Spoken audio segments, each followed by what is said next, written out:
ஒரு பிராந்திய யுத்தமாக மத்திய கிழக்குல நடக்கக்கூடிய போர் பதற்றம் அதிகரிக்கிறதா அப்படிங்கிறது தான் இப்போ எழுந்திருக்கக்கூடிய கேள்வி. இதை பற்றி அலசுவதற்கு நம்முடைய வல்லுநர்கள் இணைகிறார்கள். மேஜர் மதன் இன்னும் சற்று நேரத்தில் இணைய இருக்கிறார். நம்ம பார்க்கக்கூடிய காட்சி தெற்கு லெபனான்லேருந்து பார்க்கக்கூடிய காட்சி. தெற்கு லெபனானில் மட்டுமல்ல, லெபனானுடைய பல மைய பகுதிகளில் இஸ்ரேலுடைய தாக்குதல்கள் கிட்டத்தட்ட ஒரு 1600 நிலைகளில் தாக்குதல் நடத்தியிருக்கிறாங்க. பதிலுக்கு லெபனானும் இஸ்ரேலுடைய வடக்கு, இன்னும் சொல்லப்போனால் மேற்கு கரையில் இஸ்ரேலுடைய மைய பகுதிகள் எல்லாம் கூட தாக்குதலை தொடர்ந்து வருகிறது அப்படிங்கிறத பார்க்கின்றோம். ஒரு 1700க்கும் மேற்பட்டோர் காயமடைந்திருக்கிறாங்க. ஒரு 500 பேர்கிட்ட உயிரிழந்திருக்கக்கூடும் அப்படிங்கிற தகவல். அஃபிஷியல் எஸ்டிமேட் கிட்டத்தட்ட 500 பேர் லெபனானில் மட்டும். இந்த ஒரு போரை ஒரு பிராந்திய போராக மாற்ற இஸ்ரேல் சதி செய்கிறது, எங்களையும் இழுக்க பார்க்கிறது அப்படின்னு ஈரான் குற்றம் சாட்டியிருக்கிறது. நேர்களுக்கு தெரியும், ஹெஸ்புல்லாவை இயக்குவது என்பது லெபனான். அது ஒரு ஷியா மிலிஷியா ஃபோர்ஸ். அதற்கு ஒரு சூத்திரதாரியாக அதை இயக்கக்கூடிய சக்தியாக இருப்பது ஈரான் தான். ஈரான் இந்த போரில் இஸ்ரேல் எங்களையும் இழுக்க பார்க்கிறது ஒரு ரீஜனல் வாராக, ஒரு பிராந்திய யுத்தமாக மாற்ற முயற்சி செய்கிறது என்பது இஸ்ரேலுடைய குற்றச்சாட்டு. ஒரு பிராந்திய யுத்தமாக மாறுமா அப்படிங்கிறது தான் பிரதானமாக எழுந்திருக்கக்கூடிய கேள்வி. அமெரிக்கா அதை தடுக்கிறதுக்கான எல்லா முயற்சிகளையும் செய்கிறது. இஸ்ரேலுடைய எண்ணம், இதை நம்ம டீல் பண்ணிடுவோம், நம்ம ஹமாஸை டீல் பண்ணிட்டோம், இப்போ ஹெஸ்புல்லாவையும் டீல் பண்ணுறதுக்கு இதுதான் சரியான தருணம். இப்போ விட்டுட்டோம்னா இன்னும் சில காலங்களில், இன்னும் சில வருடங்கள்லையோ மாதங்கள்லையோ இந்த போரானது நம்மக்கிட்ட மீண்டும் வரும். So better deal with it now அப்படின்னு தன்னுடைய முழு கவனத்தையும் காசாவிலிருந்து லெபனான் நோக்கி திருப்பி இருக்கிறது இஸ்ரேல். இஸ்ரேலுடைய வலியுறுத்தல் என்னவென்றால், அதனோட நோக்கம் என்னவென்றால், இந்த தெற்கு லெபனானில் இஸ்ரேலுடைய கிராமங்களை ஒட்டியே ஹெஸ்புல்லா அமர்ந்து கொண்டிருக்கிறது, அதை தாக்கி கொண்டிருக்கிறது. கிட்டத்தட்ட ஒரு வருஷமாக 9000 ராக்கெட்டுகளை ஏவி இருக்கிறாங்க. ஸோ இது நிற்கணும், ஒரு பஃபர் ஜோன் உருவாகணும். ஹெஸ்புல்லாவுக்கும் அது லெபனானுக்கும் இஸ்ரேலுக்கும் இடையே ஒரு பஃபர் ஜோன் உருவாகணும். லிட்டானி நதி என்று ஒன்று இருக்கிறது, அதனது வடகரை நோக்கி ஹெஸ்புல்லா போகும் வரைக்கும் தாக்குதலை ஒரு வருஷமாக நடத்தி கொண்டிருக்கக்கூடிய தாக்குதலை, இஸ்ரேலுடைய நகரங்கள் மீது நடத்தி கொண்டிருக்கக்கூடிய தாக்குதலை நிறுத்துற வரைக்கும் எங்களுடைய தாக்குதல் தொடரும். எப்படி எங்களுடைய மக்கள்லாம் வட எல்லையில் வாழ முடியாத ஒரு சூழல் இருக்கும், அந்த மாதிரியான ஒரு சூழலை உங்கள் நகரங்களில் ஏற்படுத்தும், அது உங்கள் மேலே ஒரு ப்ரெஷரை ஏற்படுத்தும். ஸோ ஒரு சீஸ்ஃபயரோ இல்லை ஒரு ஒப்பந்தமோ வடக்கில், இஸ்ரேலுடைய வடக்கில் அமைதி திரும்பும். அதை பேச்சுவார்த்தை மூலமாக அமெரிக்காவுடைய முயற்சியால் கடந்த ஒரு வருஷமாக நிறைய முயற்சி நடந்தது, நடக்கலை. அதனால் இந்த ப்ரெஷர் மூலமாக, மிலிட்ரி ப்ரெஷர் மூலமாக செய்கிறோம் அப்படின்னு தான் இந்த பேஜர் அட்டாக்லேருந்து நடக்கக்கூடிய தாக்குதல்கள்லாம் நம்ம பார்க்குறோம். இந்த நிலையில் மேஜர் மதன் நம்மோடு இணைந்திருக்கிறார், இராணுவ வல்லுநர். மேஜர், இப்போ எழுந்திருக்கக்கூடிய கன்சர்ன், உலகளாவிய கன்சர்ன் என்னன்னா, இது ஒரு பிராந்திய யுத்தமாக மாறுமா? Do we even call this a full fledged war? இப்போ முதலாம் லெபனான் யுத்தத்தை பார்த்துருக்கோம், ரெண்டாம் லெபனான் யுத்தத்தை பார்த்துருக்கோம். இது மூன்றாம் இஸ்ரேல் லெபனான் யுத்தமாக மாறுகிறதா, இல்லை ஒரு ஹைட்டண்ட் கான்ஃப்ளிக்ட் என்ற அளவில் இதை உலக நாடுகளுடைய முயற்சியில் சீல் பண்ண முடியுமா?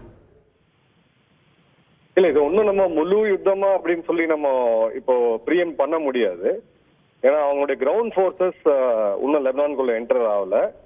அண்ட் அவங்க இப்ப இருக்கக்கூடிய விமான தாக்குதல்களை குறிப்பா பெக்கா வேலியில தான் அதிகமா வச்சிருக்காங்க. அதை தாண்டி அவங்க லோக்கலைஸ்டா தான் வச்சிருக்காங்களே தவிர, அதை தாண்டி அவங்க சென்ட்ரல் லெபனான்லயோ இல்ல வடக்கு லெபனான்லயோ கூட பெரிய தாக்குதல்கள் நடக்கல. ரெண்டாவது, நீங்க பெய்ரூட்ல அவங்க நெத்தன்யாஹூ அவர்கள் கொடுத்த கம்யூனிகேஷன்ல பாக்குறீங்கன்னா, அவர் லெபனானுடைய மக்களுக்கு அட்ரஸ் பண்ணிருக்காரு, நாங்க ஹிஸ்புல்லாக்களுக்கு எதிராக தான் இந்த ஆபரேஷன் தவிர இது லெபனான் மக்களுக்கு எதிரானது கிடையாது. நீங்க எல்லாம் சேஃப் ஜோனுக்கு போங்க, இந்த வார்னிங் கொஞ்சம் சீரியஸா எடுத்துக்கங்க, இந்த கான்ஃபிளிக்ட் முடிஞ்சோடனே நீங்க எல்லாம் சேஃபா திரும்ப வரலாம் அப்படின்ட்டு. ஸோ அந்த இடத்துல இஸ்ரேலோட ஸ்ட்ராட்டஜி என்ன இருக்கு அப்படின்னு பாத்தீங்கன்னா, global pressure it is between Israel or லெபனானா இல்ல இஸ்ரேல் வர்சஸ் ஹிஸ்புல்லாவா அப்படின்றதுக்கு அவங்க இஸ்ரேல் வர்சஸ் ஹிஸ்புல்லா அப்படின்ற பிளாங்க்ல தான் இதை எடுத்துட்டு போறாங்க. இதுக்கு மேல இந்த விளக்கி சொல்லுவோம், லெபனானும் ஹிஸ்புல்லாவும் ஒன்றல்ல இல்லையா? லெபனானுடைய ஒரு மிலிஷியா, லெபனான்ல இயங்கக்கூடிய ஒரு மிலிஷியா தான் ஹிஸ்புல்லா. லெபனானுடைய பொலிட்டிக்கல் அவுட்ஃபிட்மே கூட லெபனானுடைய கான்ஸ்டிடியூஷன் படி பாத்தீங்கன்னா, அந்த 70களில் நடந்த சிவில் வாருக்கு பிறகு அங்க இருக்கக்கூடிய ஸ்பீக்கர் அப்படின்றது ஷியா பிரிவு இஸ்லாமியரா தான் இருப்பாங்கன்னு சொல்லி அதை ரிசர்வ் பண்ணிருக்காங்க. அங்க இருக்கக்கூடிய பிரைம் மினிஸ்டர் அப்படின்றவங்க சன்னி பிரிவு இஸ்லாமியர்கள் அப்படின்னு இது பண்ணிருக்காங்க. அதே மாதிரி அவங்களுடைய பிரசிடென்ட் அப்படின்றவங்க கிறிஸ்டியனா தான் இருப்பாங்க. இது அவங்களுடைய கான்ஸ்டிடியூஷன். பல இனங்கள் வாழக்கூடிய ஒரு 12 எம்பிக்களை வச்சிட்டு இருக்கக்கூடிய ஒரு கட்சி பிளஸ் ஒரு மிலிட்டன்ட் அமைப்பு இது. ஸோ இஸ்புல்லாஸ் நம்ம வந்து ஓவரால் லெபனான் அப்படின்னு நம்ம சொல்ல முடியாது. ஏன்னா லெபனான்ல சென்ட்ரல் லெபனான், வடக்கு லெபனான்ல இருக்க பல மக்களுக்கு இந்த இஸ்புல்லாக்களுடைய பிரச்சனையில ஈடுபாடு வந்து இல்ல. ரெண்டாவது நீங்க பாத்தீங்கன்னா இஸ்புல்லாக்களுடைய தலைவரான நசருல்லாவே இங்க ஓரளவுக்கு மிஸ்ரீட் பண்ணிட்டாரு. அவர் 2 வாரம் முன்னாடி சொல்லும் போது காசால எப்ப அமைதி ஒப்பந்தம் ஏற்படுதோ நாங்களும் இங்க நிறுத்திடுவோம் அப்படின்னு சொல்லி சொன்னாரு. பட் இப்ப காசால அந்த அமைதி ஒப்பந்தம் அப்படின்றது ஏற்படல. இப்போ ஒரு வகையா அவங்க சிக்கிக்கிட்டாங்க மாதிரிதான் இருக்கு. அவங்க எப்படி இதை நிறுத்துறாங்க அப்படின்றது அவங்களுக்கு வாய்ப்பு இல்லை. நிறுத்துறதுக்கான ஆப்ஷனையுமே வந்து இஸ்ரேல் கொடுக்கல. பட் இது இன்னொரு பெரிய வாரா ரீஜனல் கான்ஃபிளிக்டா மாறுமா அப்படின்னா நிச்சயமா அதுக்கான வாய்ப்புகள் இப்போதைக்கு கம்மி அப்படின்னு தான் சொல்லலாம். யுத்த காலத்துல எது எப்ப வேணா மாறக்கூடிய வாய்ப்பு. ஏன் குறைவுன்னு நீங்க கருதுறீங்க? இல்ல, ஏன்னா இஸ்ரேல் அதை ஃபுல் ஃபிளெஜ்டா அவங்க கிரவுண்ட் போர்சஸ் ராணுவத்தை தரைப்படைய உள்ள அனுப்பாத வரைக்கும் இது ஒரு முழு யுத்தம் நம்ம கன்சிடர் பண்ண முடியாது. அதையும் கூட இஸ்ரேல் கன்சிடர் பண்ணி கொண்டிருக்கிறது. அதற்கான அறிகுறிகளும் இருக்கிறத நம்ம பார்க்கிறோம்ல. இப்போ வந்து அவங்களுடைய எலிட் ஃபோர்ஸ் எல்லாம் காசால இருந்து ஆமா நிச்சயமா அவங்களுடைய இருக்கக்கூடிய ராணுவம் எண்ணிக்கை அப்படின்றது 2 to 3 லட்சம் பேர் தான் ரிசர்விஸ்டோட சேர்த்து. இப்ப அதுல கணிசமான பேர் வந்து இன்னைக்கு காசாலயும் இருக்காங்க, வெஸ்ட் பேங்க்ல இருக்காங்க. அங்க ஒரு யுத்தம் ஏற்கனவே போயிட்டு இருக்கு. ரெண்டாவது அவங்களுடைய பார்டர்ஸ் அவங்க காட் பண்ணி ஆகணும். அது ஒரு டிஃபென்சிவ் போர்சஸ் அவங்களுக்கு தேவை.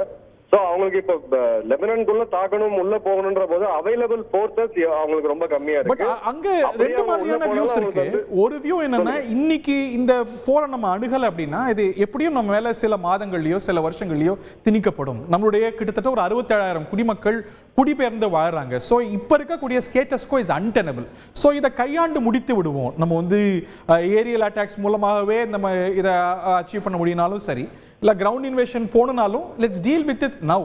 ஏன்னா நம்மளுடைய படைகள் வந்து போர் பயிற்சியோட கிட்டத்தட்ட 1 வருஷமா போர் பயிற்சியோடு இருக்கிறாங்க. கிட்டத்தட்ட காசால நம்ம வந்து நம்மளுடைய வார் எய்ம்ஸை கிட்டத்தட்ட அடைந்து விட்டோம் ஆன மிலிட்ரி ஸ்கேல். ஸோ இதை இன்னைக்கு அணுகுவது தான் உசிதம் அப்படிங்கிற ஒரு எண்ணம் அங்கே இருக்குதானே? இல்ல, அந்த எண்ணம் அங்க இருந்தாலுமே உங்களுக்கு டாக்டிக்கலா பாத்தீங்கன்னா ராணுவ ரீதியா இது வந்து ஒரு ரொம்ப ஸ்ட்ரெச் அவுட் பண்ணுவாங்க. ரெண்டாவது இப்போ நீங்க ஏற்கனவே பாத்தீங்கன்னா ஹமாஸ் இவங்க உள்ள போய் தாக்கும் பொழுது காசாக்குள்ள வெஸ்ட் பேங்க்குள்ள போகும்போது அது ஒரு அர்பன் சென்ட்ரிக்கான வார்ஃபேர். உயிர் சேதம் ரொம்ப ரொம்ப அதிகமா இருக்கும் நீங்க பில்டப் ஏரியால ராணுவத்தை உள்ள கொண்டு போகும்போது. இப்ப அங்க அவங்க ஸ்ட்ரெச் அவுட் ஆயிருக்காங்க. ரெண்டாவது இப்ப இதுக்கு மேல அவங்க வந்து புது ரெக்ரூட்ஸா எடுத்துட்டு வர முடியாது. ஒரு சிறு நாடு அவங்க. இப்ப இவங்க ஒரு 1 லட்சம் பேர் இங்க வேணும் காசாக்குள்ள, இவங்க லெபனானுக்குள்ள தெற்கு லெபனானுக்குள்ள என்டர் ஆகணும் அப்படின்ற மினிமம் ஒரு 50,000 பேர்கள் அவங்க கமிட் பண்ணணும். படைகள் அப்படிங்கிறது 25,000 இருந்து 50,000 படைகள் அவங்களுடைய நம்பர்ஸ் அப்படின்னு பார்க்கும்போது அவங்களுடைய இல்ல. பட் நீங்க அட்டாக் பண்ண போகும்போது இஸ்புல்லாஸ் வந்து அவங்க டிஃபெண்ட் தான் பண்றாங்க. ஒரு டிஃபெண்டர்ஸ் அட்வான்டேஜ் இருக்கு. ஒரு தற்காக்கும் போது அதுக்கான அட்வான்டேஜ் தாக்குறவங்களோட கூடுதலா இருக்கும். நிச்சயமா. ஏன்னா தாக்குறதுக்கு நீங்க ஃபைட்டிங் ரேஷியோ எடுத்தீங்கன்னா ஒரு எதிரிக்கு நீங்க குறைஞ்சது 5 பேர் அனுப்பிச்சாகணும். கரெக்ட். சோ நீங்க அன்லெஸ் ஆர் அன்டில் இவங்க இஸ்ரேல் முடிவு பண்ணது இந்த யுத்தத்தையும் நான் என்னுடைய டெரிட்டரி எக்ஸ்பான்ஷனுக்காக நான் பயன்படுத்திக்கிறேன், என்னோட நாட்டை விரிவடைக்கிறதுக்காக நான் பயன்படுத்திக்கிறேன் அப்படின்ற பட்சத்துல தான் அந்த வேலை அவங்க கொடுப்பாங்களே தவிர இஸ்புல்லாக்களை மட்டுமே அழிக்கிறதுக்கு அவங்களுக்கு வேற சில விதங்கள் இருக்கு. அவங்களுக்கு இப்ப டெரிட்டோரியல் ஆம்பிஷன்ஸ் இல்ல. ஏன்னா அவங்க வந்து ஒரு நடுவுல ஒரு பஃபர் ஜோன் உருவாகணும், இந்த லிட்டானி ரிவருக்கு வடக்குல அவங்கள தள்ளணுங்கிறது தான் அவங்களுடைய நோக்கமாக இருக்கிறது.